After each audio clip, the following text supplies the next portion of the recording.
Que especial nós chegarmos a mais um momento de culto. E eu quero convidar você para que possa verdadeiramente tirar um tempo, este tempo, para poder ouvir a voz de Deus, para poder louvá-lo. Com certeza a sua semana vai iniciar de forma diferente. Vamos louvá-lo?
Seguro estou e perdoado sou. Em teu nome, só em ti, tudo posso sofrer e permanecer. Em teu nome.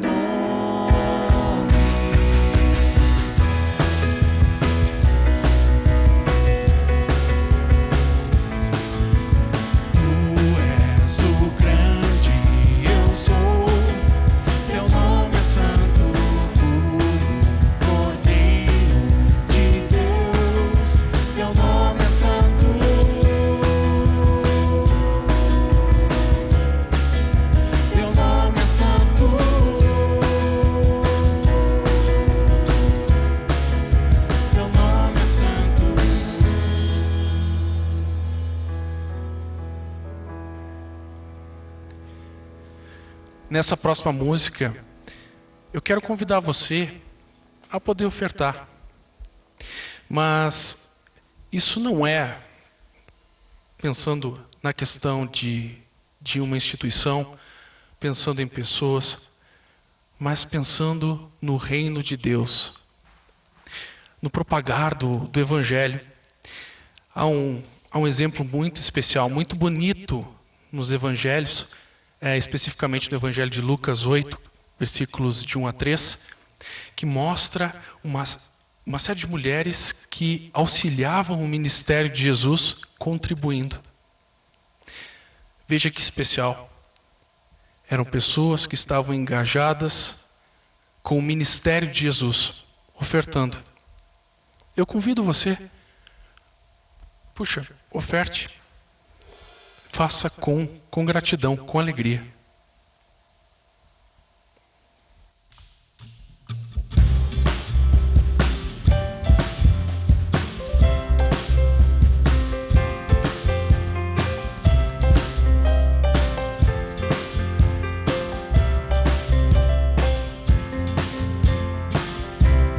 Justificado eu fui, santificado eu sou, glorificado serei através de Cristo. Fui livre da culpa do pecado, sou livre do poder do pecado e da presença do pecado. Livre serei, de glória em glória, de fé em fé, graça sobre graça, graça sobre graça, salvo, salvo pela graça, mediante a fé em Cristo eu sou salvo. Não vem de mim, salvo, salvo pela graça, mediante a fé em Cristo eu sou salvo. Não vem de mim, é dom de Deus.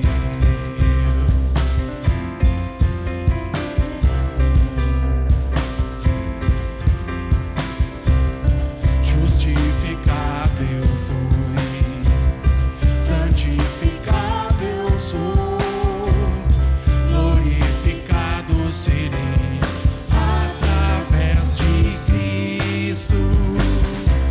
Fui livre da culpa do pecado, sou livre do poder do pecado e da presença do pecado. Livre serei, de glória em glória, de fé em fé, graça sobre graça, graça sobre graça, salvo, salvo pela graça, mediante a fé em Cristo eu sou salvo. Não vem de mim, salvo, salvo pela graça, mediante a fé em Cristo eu sou salvo. Não vem de mim, é dom de Deus.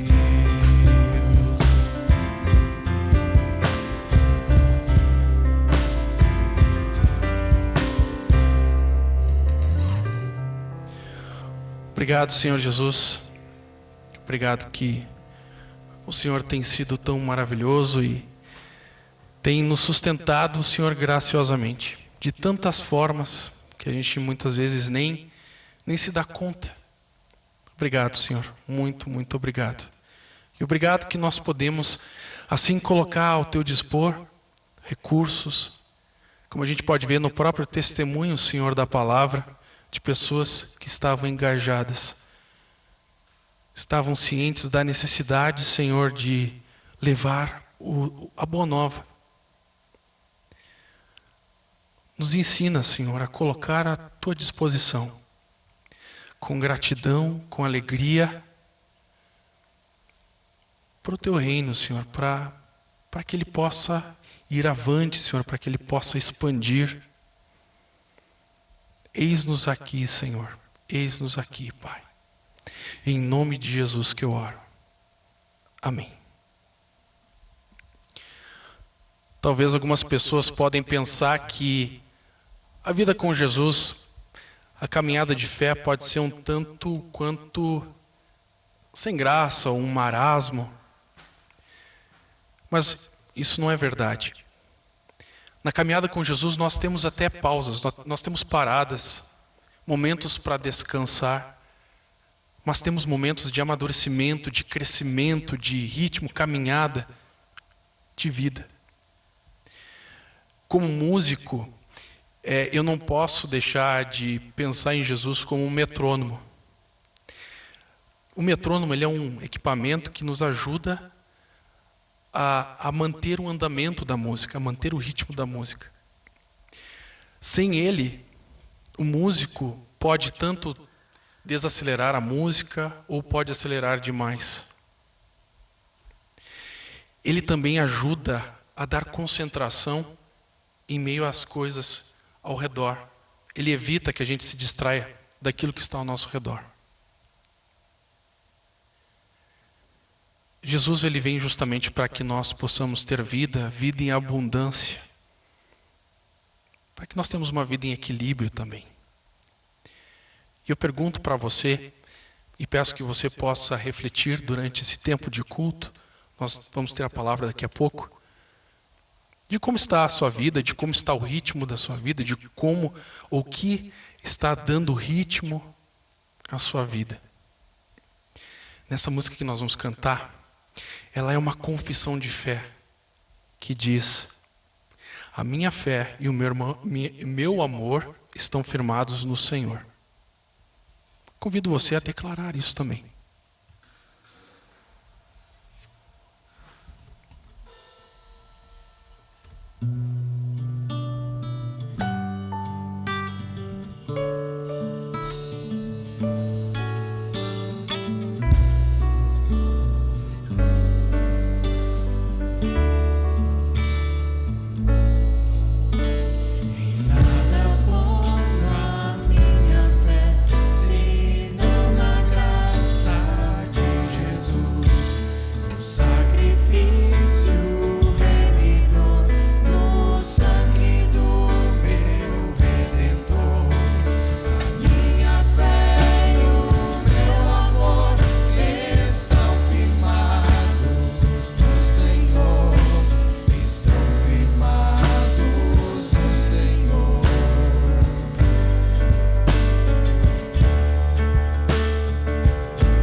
Sim, Senhor, nós queremos estar, Senhor, cada vez mais firmados, Pai, em Ti. Confiantes, Pai, dependentes de Ti, Senhor. Só em Ti nós conseguimos ter vida, Senhor, e vida real. Diferente, Senhor, daquilo que nós enxergamos ao nosso redor, Senhor. Eu Te louvo porque Tu és esse Deus tão maravilhoso que vem e interfere, Senhor, na nossa história. Que quer fazer com que as coisas sejam diferentes, Pai, que quer fazer novas, Pai, todas as coisas. E assim se colocar, Senhor, ao nosso lado. Obrigado, Senhor. Obrigado que assim nós podemos, Pai, ter o Teu cuidado, a Tua mão, Senhor, sobre nós. Diante das coisas que nós vivemos, Pai, diante das dificuldades. O Senhor, assim, quer ser o nosso refúgio, a nossa fortaleza. Obrigado, Senhor. Perdão porque também muitas vezes a gente quer andar indiferente, ou muitas vezes longe, Pai, de Ti. Traz-nos, Pai, para perto de Ti. Sendo Senhor, assim, das nossas vidas. Obrigado, Pai, que nós agora vamos ter a oportunidade de ouvir da Tua palavra. Tua palavra que é viva, Senhor, que é eficaz, que é onde o Senhor se revela e nós precisamos Te ouvir.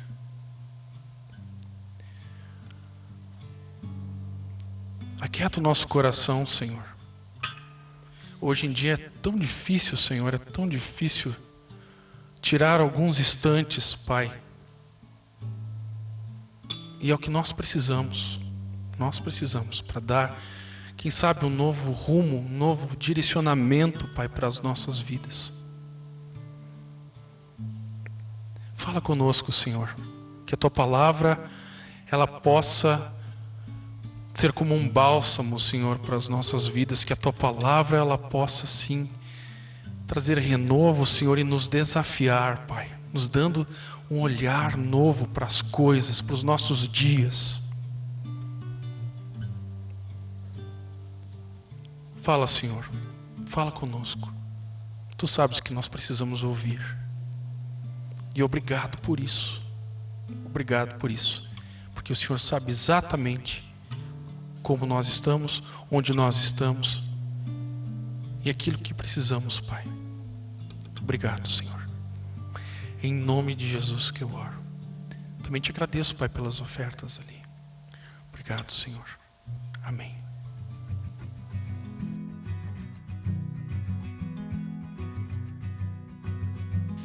Olá mais uma vez.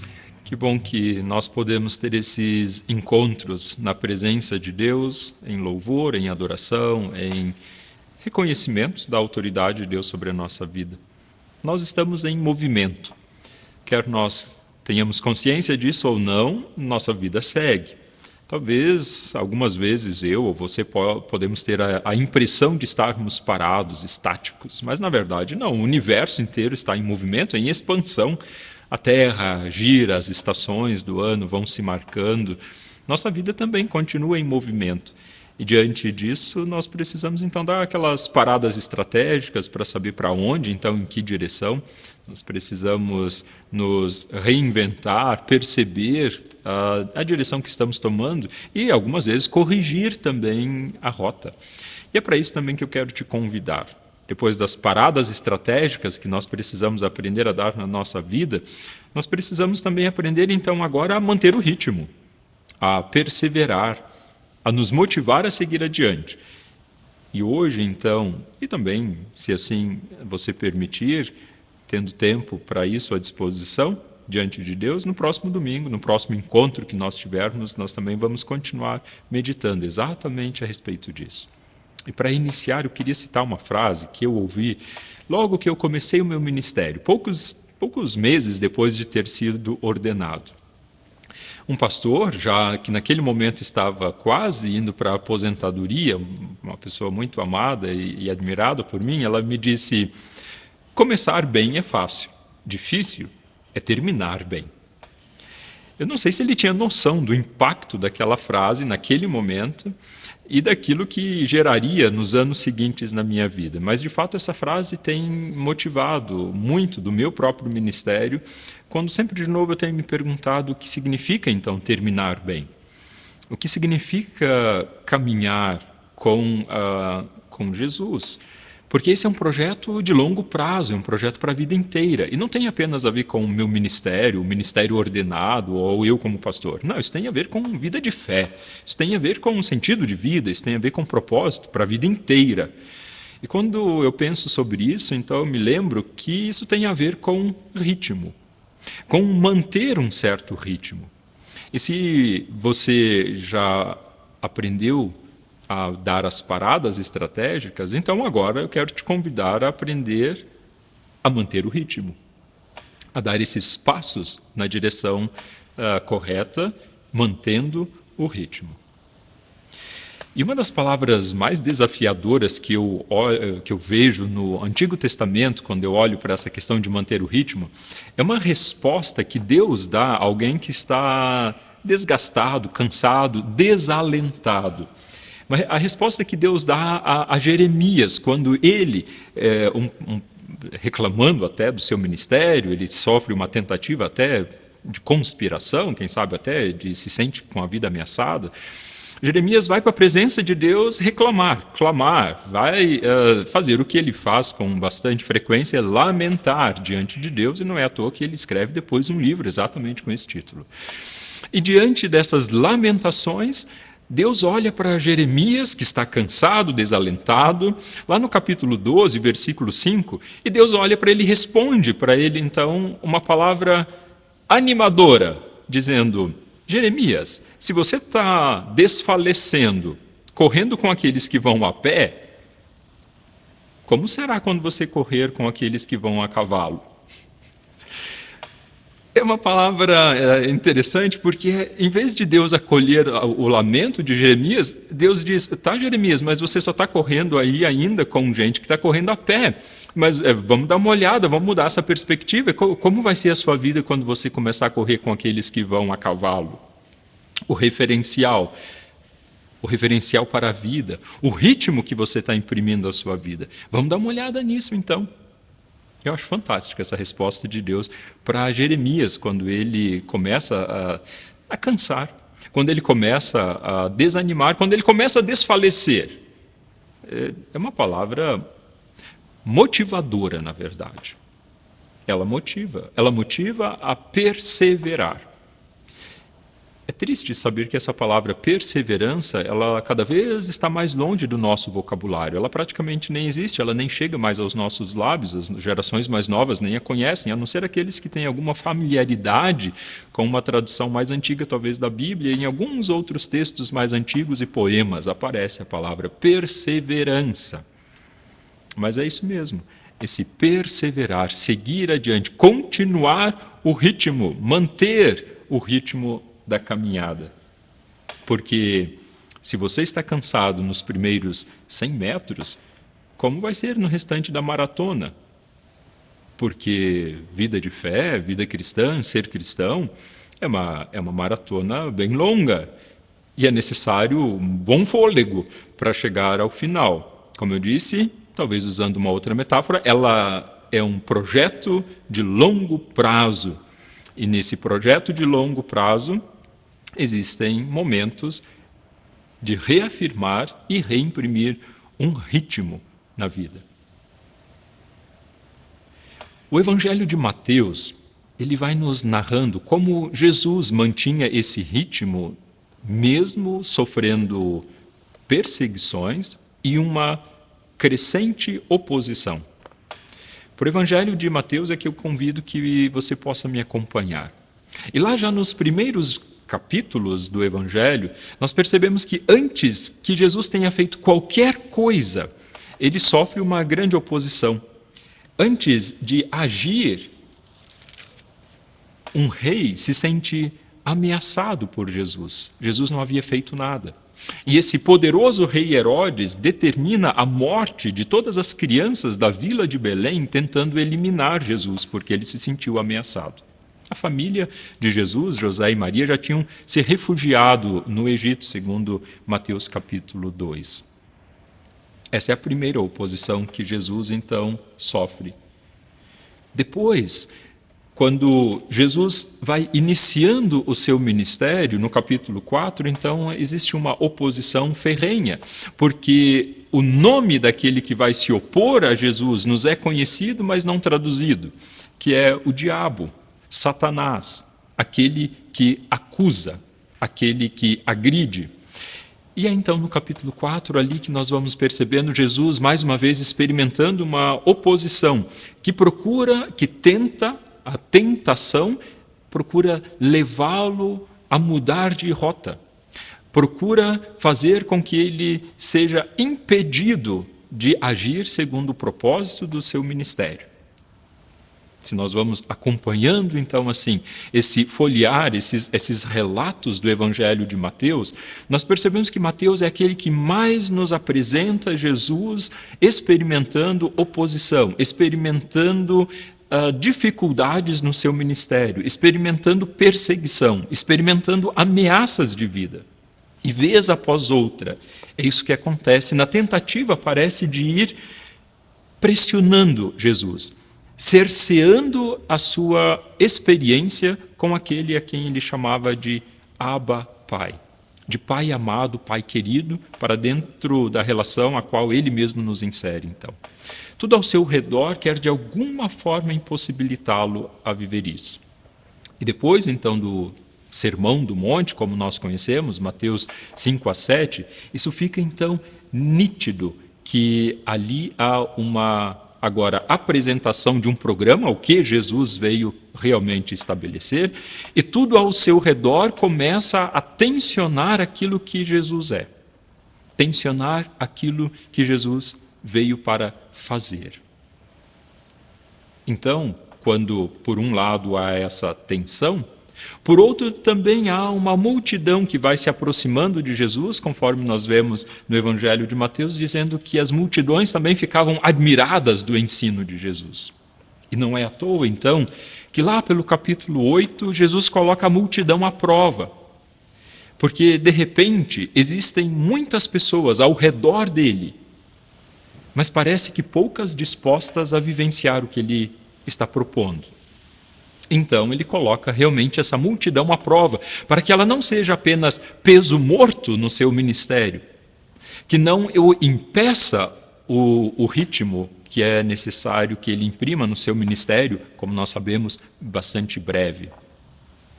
Ou seja, também ali ele está experimentando oposição que o leva a diminuir o ritmo. A partir de então, no capítulo 9, nós vemos Jesus experimentando uma oposição ferrenha dos próprios fariseus.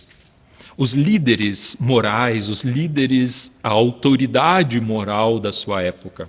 E esses, então, serão uma presença constante no ministério de Jesus, praticamente cercando ele de todos os lados para que ele não possa avançar, mantendo esse ritmo na direção daquilo que lhe foi proposto pelo Pai. Há uma oposição também crescente ali. E não tarda também que os próprios fariseus vão dizer que é em nome do maioral dos demônios que Jesus expele demônios, ou seja, que ele vive o seu ministério, assim como Mateus 9:34 nos apresenta. Essa oposição cada vez maior ao ponto do questionamento da essência do que Jesus é. Seguindo então assim, nós vamos ver depois que Jesus vai ter as suas dificuldades com a indiferença. Não só a oposição ativa, mas com a oposição passiva. A indiferença das cidades, das vilas pelas quais ele passava, assim como ele confronta essa realidade no capítulo 11, segundo Mateus. Essa realidade na qual Jesus está cercado de várias formas, vão mostrando as dificuldades que ele experimenta, desde o início do seu nascimento até esse momento final da cruz, quando então experimenta contra si a oposição de toda a elite da sua época, de todos aqueles que são representantes legais, dos herodianos, coligados com o poder dominador da época. Tudo ao redor de Jesus vai procurando freá-lo, vai procurando mantê-lo acuado, vai procurando cercear o cumprimento da vontade de Deus. É isso que nós temos, na verdade, no Evangelho de Mateus sendo apresentado para nós. Mas diante de tantas dificuldades, o que faz com que Jesus continue mantendo o seu ritmo? O que faz com que Jesus continue seguindo na direção que lhe é proposta? O que o motiva a continuar? Essa é a pergunta que precisa nos chegar ao coração quando nós lemos o Evangelho de Mateus e os outros todos nessa sequência de fatos.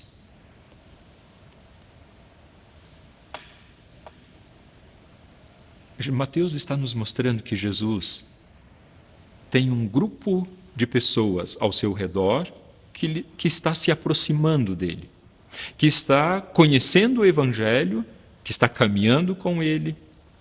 Até mesmo nesse grupo também há alguns confusos, mas existe ao seu redor uma grande oposição. E quando nós lemos esses relatos, essas histórias, Mateus está nos colocando cara a cara com Jesus e está nos perguntando: de que lado você está? Em qual parte dessa história você percebe a sua história? Como está a sua relação com esse Jesus que mantém o ritmo e que de alguma forma está levando seus discípulos para dentro do ritmo que ele imprime na caminhada do discipulado? Em que parte dessa história dos evangelhos, em qual contexto, em qual grupo, em qual personagem você se encontra? Quando Jesus nos encontra pelo caminho, ele imprime dentro de nós um anseio por experimentar a Deus. Ele desperta no nosso interior essa necessidade constante da busca por Deus. Porque é isso que ele mesmo vem fazer, e é isso que ele cumpre, é isso que o motiva no seu próprio ministério, no seu agir. E ele vai nos revelando então essa realidade de Deus. E essa realidade de Deus que vai sendo revelada para nós nos faz ansiar por querer mais dessa realidade de Deus. Porque se você de fato conhece a Jesus, você não precisa de ninguém insistindo com você para nutrir um relacionamento com Deus. No seu interior, o Espírito Santo, a presença de Deus em você, vai despertar esse anseio por querer experimentar mais da presença de Deus, experimentar caminhar mais com este Deus, manter constante esse ritmo no servir ao próprio Deus. E quando você experimentar ainda mais esse anseio motivador pela busca da presença de Deus, você vai se ocupar com essa realidade. Você, assim como qualquer um outro que caminha junto conosco, vai experimentar dessa presença motivadora do próprio Jesus. Mas se você se diz cristão e não tem no seu interior esse anseio, esse desejo por experimentar mais da presença de Deus, da realidade de Deus, da palavra de Deus, da palavra de Deus sendo pregada, da comunhão que o próprio Deus nos proporciona nessa família que se reúne para servi-lo. Se isso não é um anseio do seu coração, talvez você esteja muito mais envolvido pela cultura de alguma forma cristã, em algum momento da sua vida tendo sido levado para dentro dela, do que realmente a experiência de um discípulo de Jesus. Por isso eu quero te convidar a, com sinceridade, se perguntar diante de Deus se você apenas está sendo aculturado a essa forma cristã ou se há um anseio interior profundo por estar com Deus, pela experiência com Deus, pela palavra de Deus, pela comunhão que Deus proporciona, por interagir com Deus, para conhecer mais profundamente a realidade de Deus. E o meu convite é que então você se abra para essa realidade de Deus, para esse caminhar com Jesus, para experimentar as boas notícias desse Jesus que nos quer aproximar de Deus, para que a partir de Deus então nós tenhamos a motivação, a força, o vigor, a possibilidade de caminhar mais e mais com esse Deus. A despeito, a propósito, contra qualquer coisa que queira nos diminuir o ritmo, a busca constante por Deus. Busque esta presença do Espírito Santo, que gera então em nós esta fé que busca sempre de novo ser nutrida, ser estimulada, busca sempre de novo a presença de Deus para manter a chama acesa.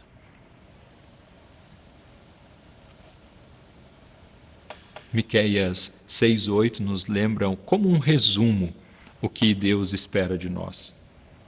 Ele te declarou, ó homem, o que é bom e o que o Senhor pede de ti.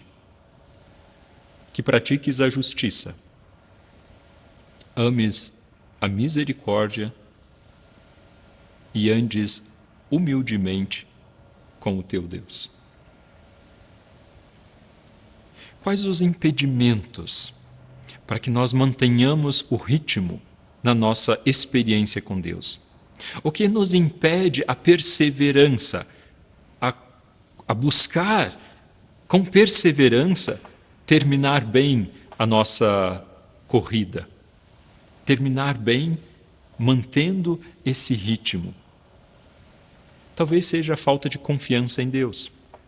Esse ponto que eu mencionei antes, talvez muito mais pela cultura cristã ao nosso redor, por ouvirmos falar tanto a respeito de Deus, mas nos falta ainda, ou falta dentro do coração, a verdadeira confiança em Deus, a experiência do amparo de Deus, o estar num relacionamento então que vai nos proporcionar esta caminhada constante nesse movimento de Jesus, fazendo com que enquanto vivemos a nossa vida, experimentemos ainda mais da realidade do próprio Deus, entrando na realidade da nossa vida e nos levando a fazer parte daquilo que, na verdade, Deus está realizando no universo como um todo e do qual nós, então, fazemos parte. A confiança em Deus nos impede mantermos o ritmo. Precisamos sempre de empurrões, porque nos falta relacionamento com Deus. Por vezes falta mesmo propósito. Nós caminhamos na nossa vida de fé, ou algumas pessoas caminham na vida de fé como os trilhos de um trem. A vida de fé e a vida concreta, paralelas e nunca se encontrando. Isso nos impede o ritmo, porque uma vai sempre pender nos exigindo mais. E caminhar com Deus não tem a ver com exigências e obrigações, tem a ver com experiência de motivação, de amparo para os próprios dias. Talvez sejam os traumas das decepções, a dificuldade de confiar em Deus, tem a ver com traumas, com decepções pelas quais passamos. Tem a ver com sobrecarga que nós vamos levando para cima de nós mesmos, colocando sobre os nossos ombros, não deixando as sobrecargas aos pés do próprio Jesus. Essa dificuldade, então, de manter o ritmo tem a ver com o peso extra que carregamos na nossa bagagem espiritual. Por vezes são distrações mesmo, muitas distrações. Coisas que vão nos tirando o ritmo porque vamos nos distraindo pelo caminho com aquilo que vai aparecendo. E a realidade do discipulado, do caminhar com Jesus, vai se tornando cada vez mais distante de nós e aos poucos a gente vai então perdendo esse ritmo. Agora, existe também uma palavra muito clara que nos diz que também algo pode nos impedir o ritmo, e o nome é pecado. Errar o alvo, perder o objetivo, esquecer-se do propósito da vida. E é então assim, nesse sentido que Hebreus 13:4 nos lembra que precisamos levar bem a sério aquilo que de alguma forma nos faz errar o alvo. Porque quando nós estamos errando o alvo, é claro que esse ritmo vai diminuindo. Ora, a vossa luta contra o pecado ainda não tem... Ora, na vossa luta contra o pecado ainda não tendes resistido até o sangue. Ou seja, existe uma luta constante que precisa ser vivenciada por nós para resistir ao pecado e conseguir avançar nessa caminhada com Cristo. E é nesse sentido que versículos anteriores dessa carta de Hebreus, no capítulo 12, vai nos apontar de novo para Jesus, dizendo: considerem, pois, atentamente aquele que suportou tamanha oposição dos pecadores contra si mesmo, para que vocês não se fatiguem, desmaiando na alma de vocês, no seu interior. Lembra a palavra que Deus diz a Jeremias? Hebreus 12:3 a retoma, dizendo: considerem o que Jesus experimentou. Olhem para aquilo que Jesus experimentou e não desanimem no interior de vocês, mas recobrem a força a partir deste relacionamento com o próprio Deus. Manter o ritmo, mesmo com ventos contrários. Existe um ditado holandês que diz: você não pode controlar o vento, mas você pode construir moinhos para usar o vento em seu favor. As provações, as dificuldades que podem querer nos impedir de manter o ritmo no relacionamento com Deus, na busca, no anseio interior, quando bem compreendidas, podem nos estimular ainda mais a buscar a presença de Deus, porque são alertas bem concretos de que é necessário estar atento àquilo que é realmente importante para a nossa vida. E quando nós, então, experimentamos esse agir de Deus, então Deus nos diz: não sabes? Não ouviste que o Eterno, o Senhor, o Criador dos fins da terra, nem se cansa, nem se fatiga? Não se pode esquadrinhar o seu entendimento. Faz forte ao cansado e multiplica as forças ao que não tem nenhum vigor. Os jovens se cansam e se fatigam, e os moços de exaustos caem. Mas os que esperam no Senhor renovam as suas forças, sobem com asas como águias, correm e não se cansam, caminham e não se fatigam. Depois disso a gente pode dizer: aleluia, Senhor. Glória ao teu nome, porque manter o ritmo depende de ti. E quanto mais nós mantermos a nossa caminhada com esse Deus, a nutrirmos e ansiarmos interiormente pela presença dele, tanto mais as nossas forças se renovarão. Estar com esse Deus não será obrigação, não será rito, será experiência concreta do encontro da fonte da qual jorra todo o nosso vigor para lidar com toda e qualquer situação. Construindo então assim moinhos de vento, usando os ventos contrários em nosso favor. Que seja essa também a sua experiência de força e de vigor renovados. Amém.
Os que esperam no Senhor renovam suas forças.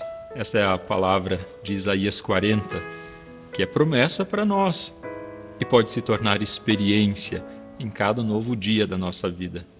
E que, de fato, ela se cumpra no seu viver, nos dias que seguem, mantendo esse ritmo fantástico que é caminhar nesse movimento junto com Jesus.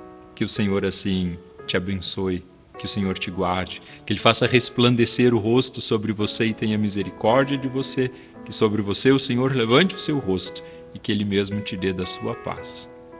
Amém.